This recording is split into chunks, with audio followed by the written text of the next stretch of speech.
오늘은 우리가 광복절 기념주일로 지킵니다. 광복절 기념주일을 지킬 때마다 드는 생각이 있습니다. 하나님께서는 한 개인만 구원하시는 것이 아니라 공동체도 구원하신다는 사실입니다. 우리나라, 이 나라의 민족을 하나님은 한 개인만 구원하신 것이 아니라 하나님의 구원의 섭리 가운데 대한민국, 이 땅을 하나님께서 일제의 압제로부터, 억압으로부터 구원해 주셨습니다. 제가 광복절 기념주일을 지킬 때마다 하나님께서 우리를 일제의 어려움으로부터 구원해 주신 것을 감사할 뿐만 아니고, 우리의 신앙은 개인에 머무는 것이 아니고 항상 나라와 민족과 함께 있는 것이라는 것을 우리가 생각해 볼 수 있어야 합니다. 오늘도 그런 관점에서 하나님께서 우리를 구원해 주신, 일제의 압제로부터 구원해 주신 그 은혜에 감사하고, 더불어서 우리의 신앙은 나 혼자 개인 것만이 아닌 나라와 민족과 함께하는 것이라는 것을 함께 생각해 보고 은혜를 나누었으면 합니다. 신앙은 애국을 포함합니다. 마음이 좀 와닿으시는가요? 신앙은 애국을 포함합니다. 성경을 보면 모세가 자기 민족을 너무너무 사랑했습니다.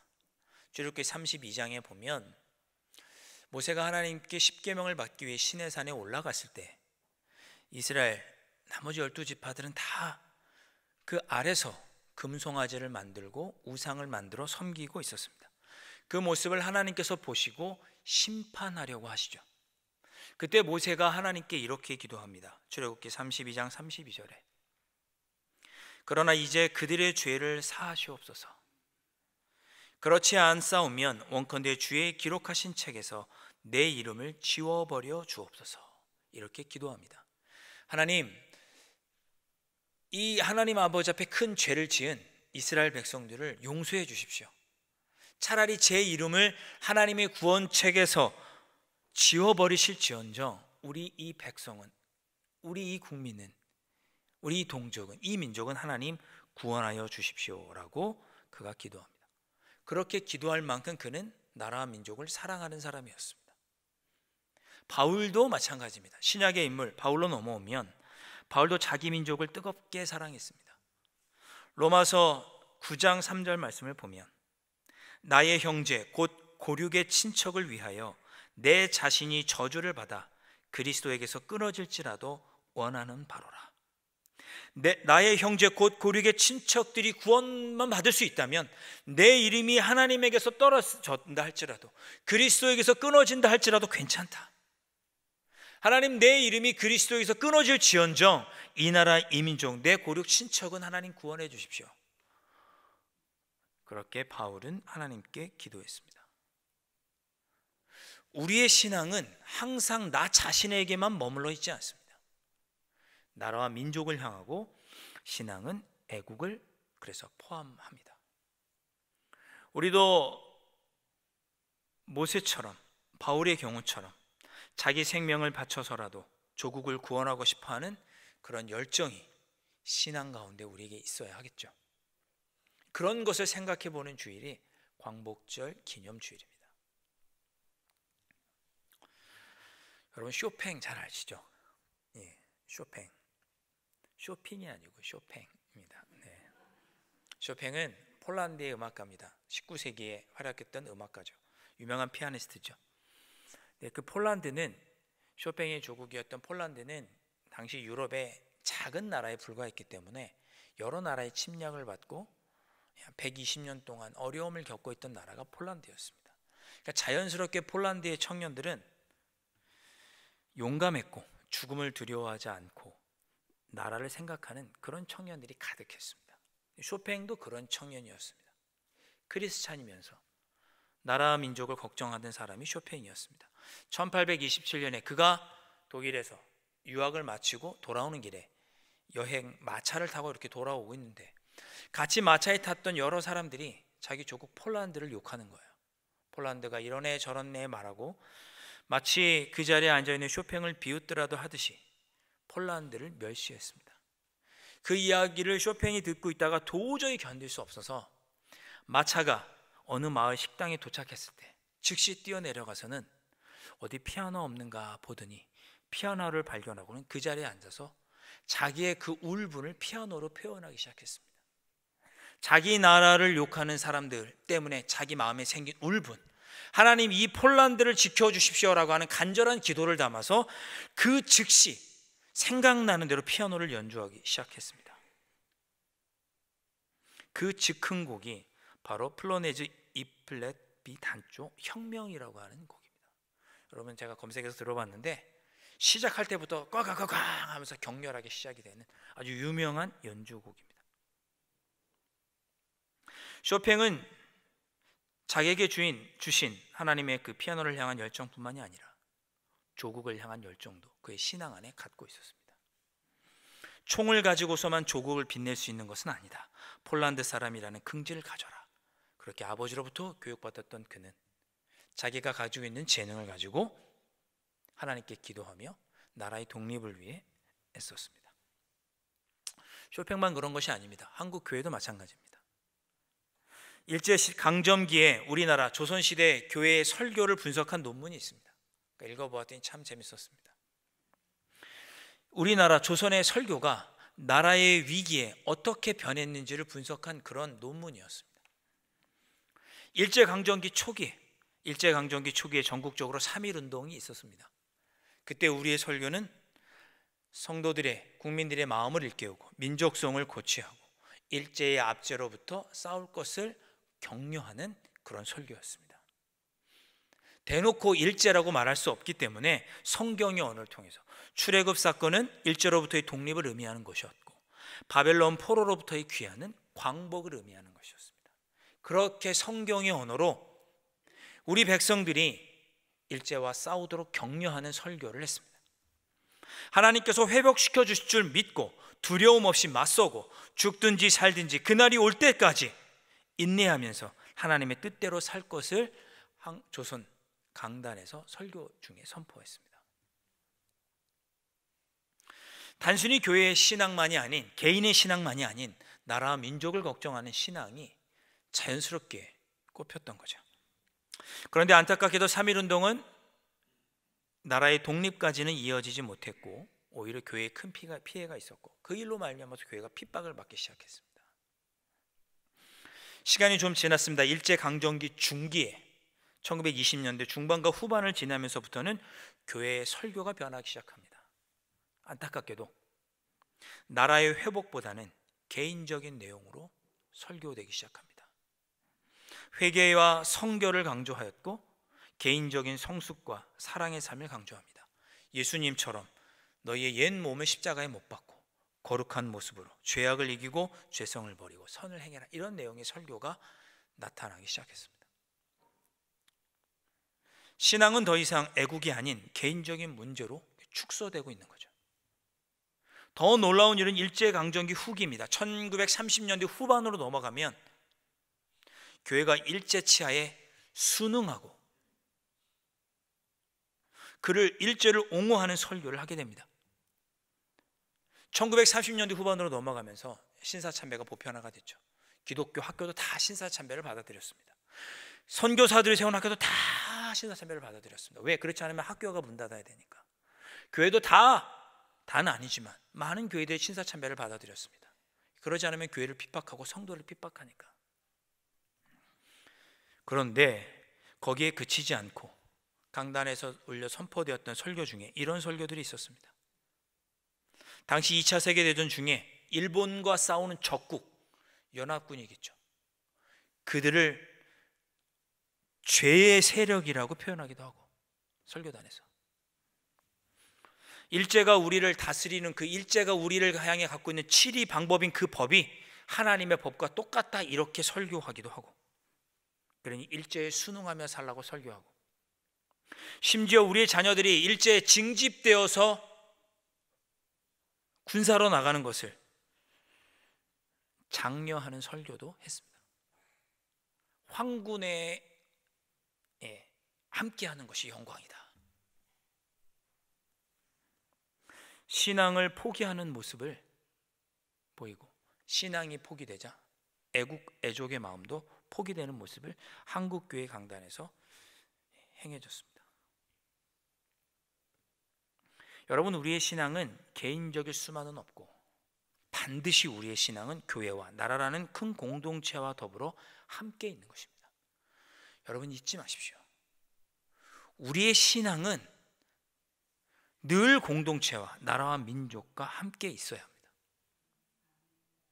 성경에서 그러했고 올바른 신앙의 선조들의 모습이라 할 수 있는 우리가 본받아야 할 모습은 항상 신앙과 애국 애족이 함께 했습니다. 신앙 안에 애국이 있었습니다.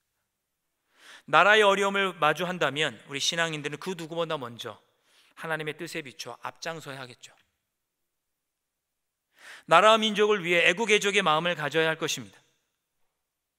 그것이 신앙인의 올바른 모습입니다. 나라가 어떻게 되든지 말든지 나만 잘 되라고 기도하는 것은 올바른 신앙의 모습이 아니라는 거죠.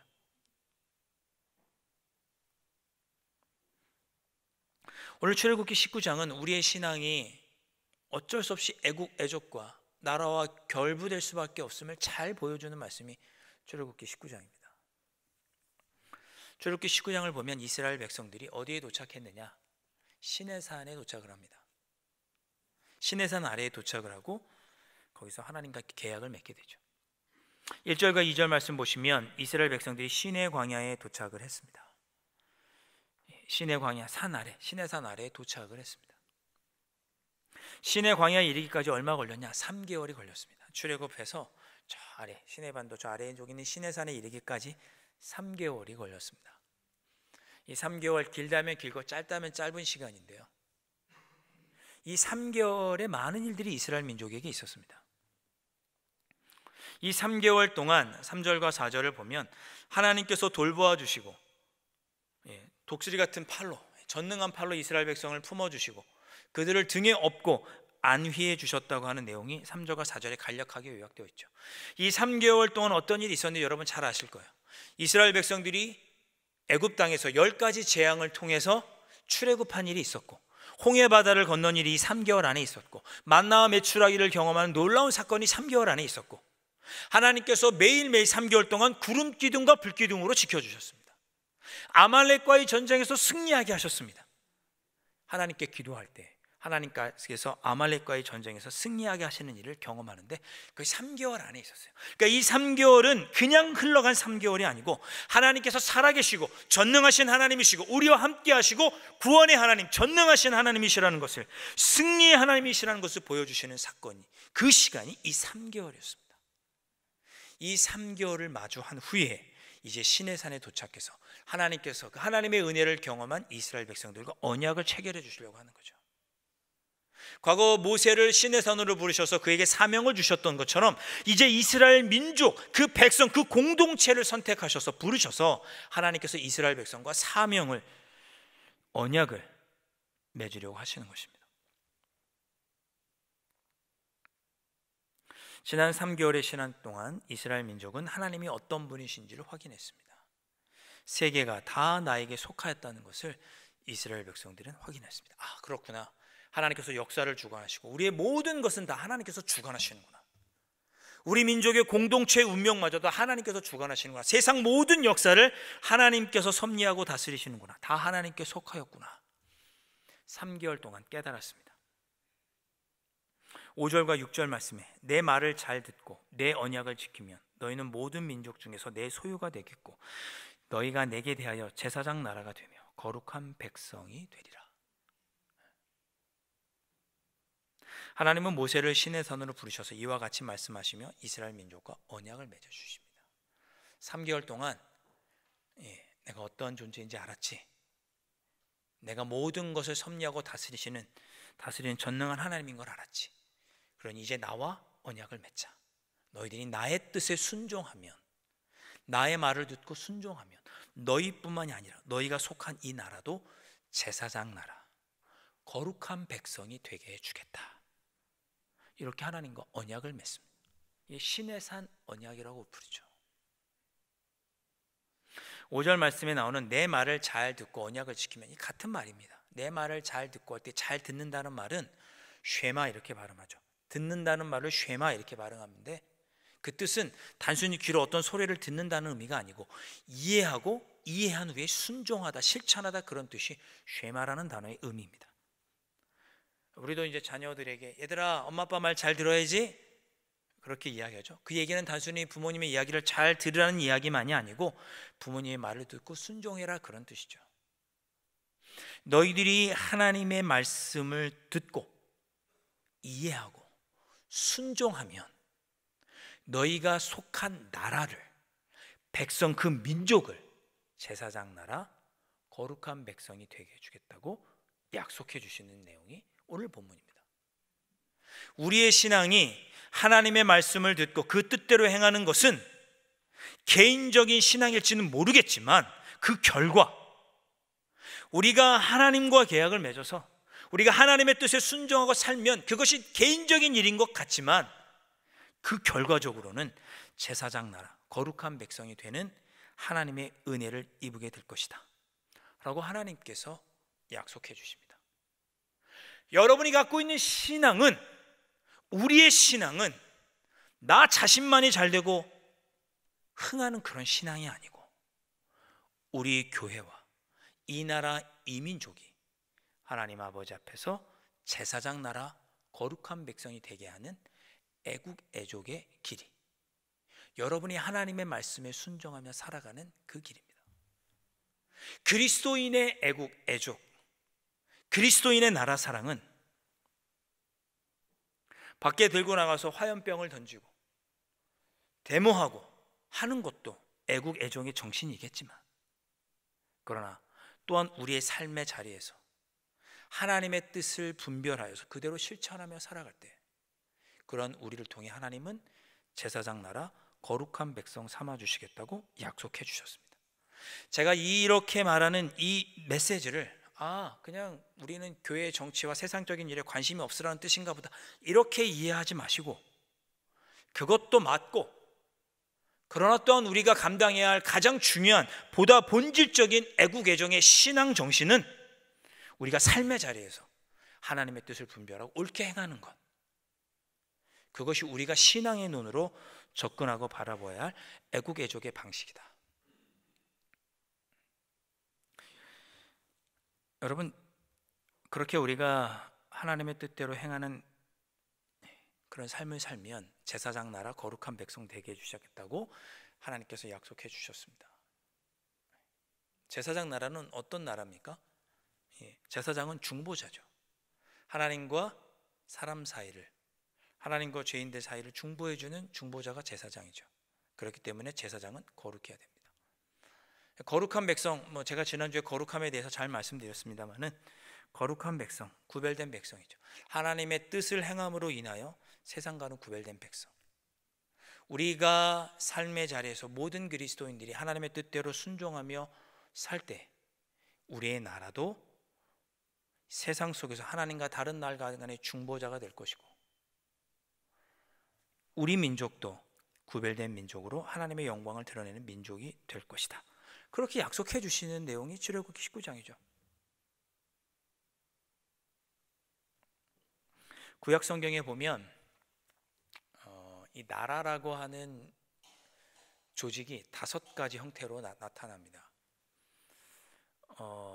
이스라엘의 이 정치가 시작이 된 거는 사울 왕 때부터거든요. 사무엘로부터 시작이 돼요. 사무엘상부터 시작이 되죠. 근데 그 이전에는, 왕이 생기기 이전에는 이스라엘 12지파의 연합체가 이스라엘 백성이었고 곧 나라 같은 형태였습니다. 그 이후에는 사울 왕조가 있었고 그 이후에는 다윗과 솔로몬으로 이어지는 이스라엘 국가가 가장 강성했던 때 나라 형태가 있고, 그 이후로는 또 남과 북이 분리되죠. 그 나중에는 바벨론 포로를 끌려갔다가 돌아와서 다시 유다 지파를 중심으로 나라가 형성이 되게 됩니다. 이렇게 5가지 형태의 나라의 모습이 구약 성경에 나오는데, 이 나라를 주신 이 구약 성경 전체를 보면 하나님께서 나라라고 하는 기관을 허락해 주신 이유가 구약 성경에 분명하게 드러납니다. 그것은 뭐냐? 하나님께서 구약 성경을 보면 나라를 주신 이유는 뭐냐? 이스라엘 민족이, 백성 한 사람 한 사람이 하나님의 뜻을 지키고 이 땅에 하나님의 나라가 이루어지도록 그렇게 살아갈 수 있도록 돕기 위해서 주신, 효과적으로 그것을 잘 감당하도록 하기 위해서 주신 기관이 나라라고 하는 기관입니다. 그러니까 하나님께서 우리에게 대한민국을 주신 것은, 자유민주주의 국가로 이 나라를 하나님께서 지켜주시고 여기까지 있게 하신 이유는 우리 각자가 아무런 신앙의 어려움 없이 삶 속에서 하나님의 뜻을 따르는 하나님의 백성이 되어서 이 땅에 하나님의 나라를 잘 이루어갈 수 있도록 하기 위해서 대한민국을 우리에게 허락해 주신 거죠. 이제 우리는 그런 대한민국 국민으로서 이 땅에서 그리스도인으로서 올바른 삶을 충실하게 살아가므로 이 대한민국이, 하나님께서 우리에게 주신 이 대한민국이 세계의 제사장 나라가 되고 거룩한 나라로 구별될 수 있도록 해야 할 책임이 우리에게 있는 것입니다. 그것을 기억하는 절기가 광복절 기념주일입니다. 세계가 다 내게 속하였나니 너희가 내 말을 잘 듣고 내 언약을 지키며 너희는 모든 민족 중에서 내 소유가 되겠고 너희가 내게 대하여 제사장 나라가 되며 거룩한 백성이 되리라. 아멘. 오늘 19장 말씀이, 출애굽기 19장 말씀이 하나님께서 우리에게 맺어주시는 언약의 말씀인 줄 믿습니다. 여러분, 우리가 나라 민족을 위해서 여러 가지 모양으로 애국 애족의 삶을 살아갈 수 있을 것입니다. 그러나 그 가장 깊숙한 곳에 가장 기본이 되어야 되는 것은 뭐냐면, 이 땅에 하나님의 뜻이 이루어지도록 내가 하나님의 뜻대로 실천하며 살아가는 것입니다. 그 모습이 없는 애국 애족은 그리스도인의 올바른 애국 애족이 아닌 거죠. 바람직한 방법이 아닌 거죠. 예전에 한국언론재단에서 수여하는 상 중에 위암 장지연 상이 있습니다. 위암 장지연. 위암은 질병을 이야기하는 게 아니고 장지연 선생님의 호가 위암입니다. 이 장지연 선생님은 일제 강점기 때 경성신문에 시리아 방송대곡을 싣고 민족의 독립정신을 고취시키는 그런 일을 했던 애국 언론인이 바로 장지연 선생입니다. 그러니까 이분의 삶을 기리면서 한국언론재단에서 이런 일에 앞장섰던 위인들에게, 인물들에게 드리는 상이 위암 장지연 상입니다. 이 상을 누가 받았느냐? 언론인이 받아야 하지만 한 7, 8년 전에 누가 받았는가 하면 처음으로 연예인이었던 김혜자 권사님이 받으셨습니다. 김혜자 누군지 아시죠? 전원일기에 나오시잖아요. 예. 이 김혜자 권사님이시더라고요. 이 권사님이 이 상을 받고, 처음으로 언론인이 아닌 연예인으로는 최초로 이 상을 받고 이렇게 수상 소감을 밝혔습니다. 저는 탤런트로서 자신만을 이롭게 하는 인생을 살아왔습니다. 나만을 이롭게 하는 인생을 내가 살아왔습니다. 그런데 세계에 굶주리는 어린이들을 찾아다니면서 깨달은 것이 있습니다. 이제 이분이 유니세프 이렇게 오랫동안 홍보대사도 하셨잖아요. 세계에 굶주리는 어린이들을 찾아다니면서 깨달은 것이 있습니다. 나를 이롭게 하는 삶에서 나를 의롭게 하는 삶으로 변화되어야겠다는 것입니다. 지금까지는 나의 유익을 위해서 살았는데 이제는 타인을 이롭게 하는 그런 의로운 삶을 내가 살아야 된다는 것을 제가 깨닫습니다 라고 인터뷰를 했습니다. 참 그 인터뷰가 인상 깊고 마음에 남아서 오늘 제가 설교에 여러분에게 말씀을 드립니다. 우리는 신앙생활도 나 자신을 위해서, 나 자신만을 위해서 신앙생활을 할 때가 있습니다. 그런 건 좋지 않다는 거죠. 우리의 신앙생활은 나뿐만이 아니라 너를 위해, 그리고 우리의 신앙생활이 올바르면 올바를수록 나라와 민족을 위한 신앙생활이라는 것을 우리가 기억할 필요가 있습니다. 나 자신을 위함이 아닌 너를 위하고 교회를 위하고, 더 크게는 우리나라가 제사장 나라, 거룩한 민족이 될 수 있도록, 그렇게 될 수 있다는 생각을 가지고 신앙생활을 하는 것이 그리스도인의 올바른 신앙생활일 것입니다. 광복절 기념주일에 여러분들이 그렇게 새롭게 마음을 한번 다잡으시면 좋겠습니다. 그렇구나. 우리가 진정 나라를 사랑하는 방법이 무엇인가? 그것은 먼저 내 삶의 자리에서 하나님의 뜻을 이루어 드리고 나라와 민족을 위해서 기도하고 그런 우리를 통하여 이 대한민국이 하나님께 은혜를 받고 많은 사람들에게 하나님과 이 땅을 연결해 주는 중보자 역할을 감당하는 제사장 나라가 되고 우리 민족은 세상에서 다른 사람들을 이롭게 하는 참 좋은 민족이라고 하는 그런 구별을 받는 그런 백성이 되고 그런 나라, 그런 백성이 될 수 있기를 바로 나의 신앙의 첫 번째 걸음, 하나님의 뜻을 분별하고 그 뜻을 이룸으로부터 시작되는 이러한 애국의 사명을 감당할 수 있는 저와 여러분들이 될 수 있기를 주님의 이름으로 축원드립니다. 기도하겠습니다.